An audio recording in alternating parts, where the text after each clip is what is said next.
తాకట్లో ఉన్న మీ బంగారాన్ని విడిపించి ఆ రోజు ఆన్లైన్ రేటుకి కొంటాం. Sharma gold company. నమస్తే, welcome to Suman TV. Hare Krishna. ప్రస్తుతం మనతో పాటు ప్రణవానంద ప్రభుజీ ఉన్నారు. ముంబైలోని గోవర్ధన్ ఇక్కో విలేజ్ ఆశ్రమంలో వారు సేవ చేస్తూ ఉంటారు. వివిధ మాధ్యమాల్లో వారు శ్రీకృష్ణ భగవానుడి గురించి, అలాగే మనందరికీ ఇన్స్పైరింగ్గా ఎన్నో మాటలు చెప్తూ ఉంటారు. ఇందులో భాగంగా వారు సుమన్ టీవీ స్టూడియోకి విచ్చేశారు. ఎన్నో విషయాలు వారి మాటల్లో విని తెలుసుకుందాం. హరే కృష్ణ ప్రభుజీ. హరే కృష్ణ. శివరాత్రి పర్వదినం రాబోతోంది. అయితే ఈ సందర్భంగా చాలా మందికి ఎన్నో సందేహాలు. శివరాత్రి రోజు అసలు ఏం చేయాలి, ఏం చేయకూడదు, ఎటువంటి నియమాలు పాటించాలి, ఆ స్మరణ చేసేటప్పుడు కూడా ఎటువంటి స్మరణ చేయాలి, ఇలా రకరకాల ప్రశ్నలు అడుగుతూ ఉన్నారు. ఇందులో భాగంగా మీ సమాధానం అండి. శ్రీమద్ గోపీశ్వరం వందే శంకరం కరుణాలయం అశేష క్లేశహరం దేవం బృందారణ్యరతిప్రదం. మనకి బృందారణ్యంలో గోపేశ్వర్ మహాదేవ్ అనే ఒక ఆలయాన్ని మనం దర్శనం చేసుకుంటాం. బృందావనానికి క్షేత్రపాలకుడు అన్నమాట. బృందావన పరిక్రమ చేసేటప్పుడు ముందు గోపేశ్వర్ మహాదేవ్కే ప్రణామం చేసుకొని వెళ్తారన్నమాట. ఆయన రాసలీలలో పాల్గొనే ఇచ్చతో వచ్చారు. కృష్ణుడు ఆ సేవ ఇచ్చారు, బృందావనాన్ని సంరక్షించండి అని. ఆయన అనుమతి లేనిది ఎవ్వరూ కూడా ఆ రాసస్థలి లోపలికి వెళ్ళలేరు అనమాట. ఆయనకి విశేషం ఏంటో తెలుసా? బృందావనంలో ఆయనకి ప్రతిరోజు గోపికలాగా డ్రెస్సింగ్ చేస్తారు. శివుడికి గాగ్రా చోలి వేస్తారనమాట. పైనుంచి ఇలా కొంగు కప్పి కళ్ళకి కాటుక, ముక్కుకి ఆభరణాలు, చెవులకు ఆభరణాలు, గాజులు అన్ని వేస్తారు అక్కడ ఉండే శివుడికి. గోపికలాగా ఆయన తయారయ్యి వచ్చారు. ఎందుకంటే కృష్ణుడు యొక్క సాంగత్యం పొందడానికి కోసం కృష్ణుడితో నృత్యం చేయాలి అని. కానీ ఆయన పరదా ఒకసారి ఎగిరిపోతుంది, అప్పుడు అందరికి తెలిసిపోతుంది శివుడు వచ్చాడు. అప్పుడు కృష్ణుడు అంటాడు, నువ్వు ఎలౌడ్ కాదు, నువ్వు ఇంకో సేవ చేయాలి అని క్షేత్రపాలక సేవని ఆయనకి ఇస్తారనమాట. కాబట్టి ఇప్పుడు కూడా మీరు చూసారనుకోండి ఎంత బ్యూటిఫుల్ గా తయారు చేస్తారు. కాబట్టి ఆయనని బృందారణ్య రతిప్రదం అంటారు. ఆ బృందారణ్యం పట్ల ప్రేమ కలిగేటట్టుగా ఆశీర్వదించగలిగిన శక్తి పరమశివుడికి ఉందట అని చెప్తారు. అయితే మీరు అన్నట్టు శివరాత్రి రోజు ఏం చెయ్యాలి, ఏం చేయకూడదు? భగవంతుణ్ణి భౌతిక కోరికతో ఆశ్రయించకండి. పరమశివుడి దగ్గరికి వెళ్ళినప్పుడు నాకు ఇది కావాలి, నాకు అది కావాలి, ఇది కావాలి, ఈ కోరికలు అడగండి. వెళ్ళి అయ్యా నీ పూర్తి కృప, పరిపూర్ణ కృప నా పైన ఉంచు అని ప్రార్థన చేయండి. మన శాస్త్రాలు చెప్తూ ఉంటాయి ఆయన యొక్క వైభవం గురించి. ఎంత గొప్ప తత్వము పరమశివుడి యొక్క తత్వం. కాబట్టి ఆశ్రయించేటప్పుడు మనస్ఫూర్తిగా ఎటువంటి కల్మసములు లేకుండా ఆశ్రయించండి. ఏ భౌతికమైన వాసనలు లేకుండా ఆశ్రయించండి. ఆయన పరిపూర్ణ కృప, నువ్వు ఏదైతే నాకు అన్నిటికంటే బెస్ట్ అనుకుంటున్నావో దాన్ని నాకు ఇవ్వు. చేయకూడని విషయం ఒకటి చెప్తాను. ఏంటో తెలిసిన అండి, మేము చిన్నప్పుడు చూసేవాళ్ళము, ఈ శివరాత్రి జాగరణల పేరుతో సినిమాలకి వెళ్తారు. మీరు చూసారా? ఇప్పటికీ ఉందా అలానే? ఇప్పటికీ అలానే. ఇది అన్నిటికంటే పరమ దారుణమైన విషయం. పుణ్యం కాదు, మహాపాపం చుట్టుకుంటుంది.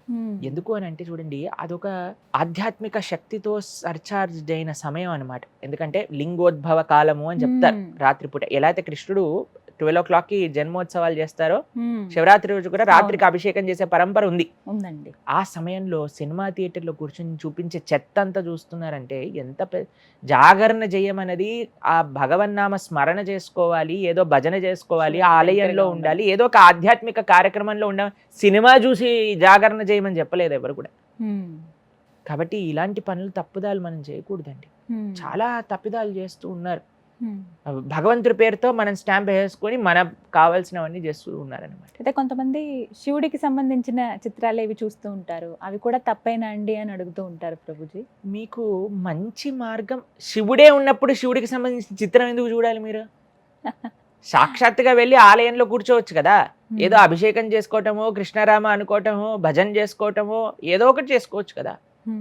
మరి మంచి ఆప్షన్ ఉన్నప్పుడు దాన్ని చెడు చేసేందుకు మనం చూడాలి?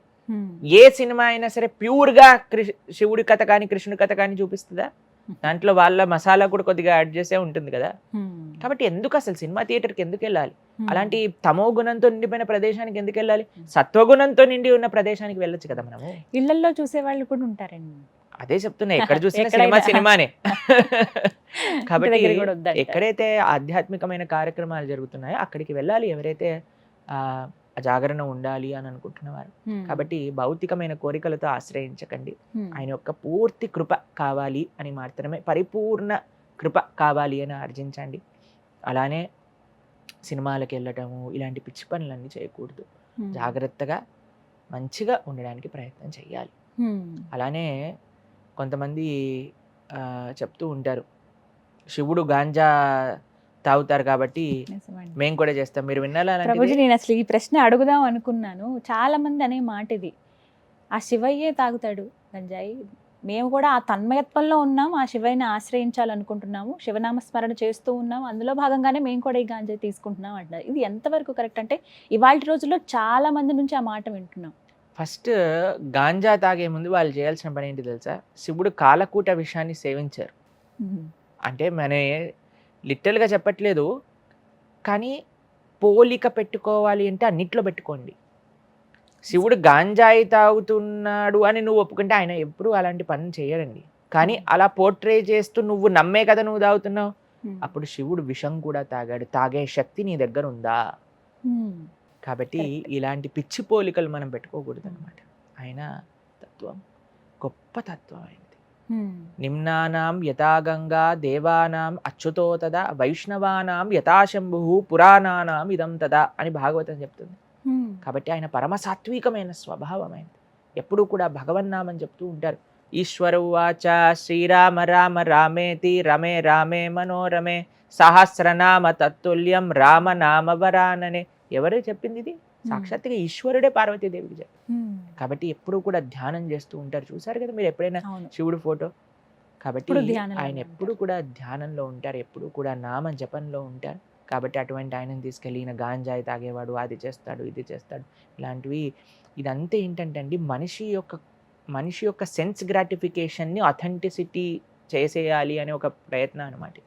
కాబట్టి ఎప్పుడూ శాస్త్రంలో అలా లేదు, మనం అలాంటి తప్పిదాలు చేయకూడదు. మీ అందరికీ కూడా శివరాత్రి శుభాకాంక్షలు. చాలా చక్కగా వివరించారు ప్రభుజీ. హరే కృష్ణ. హరే కృష్ణ.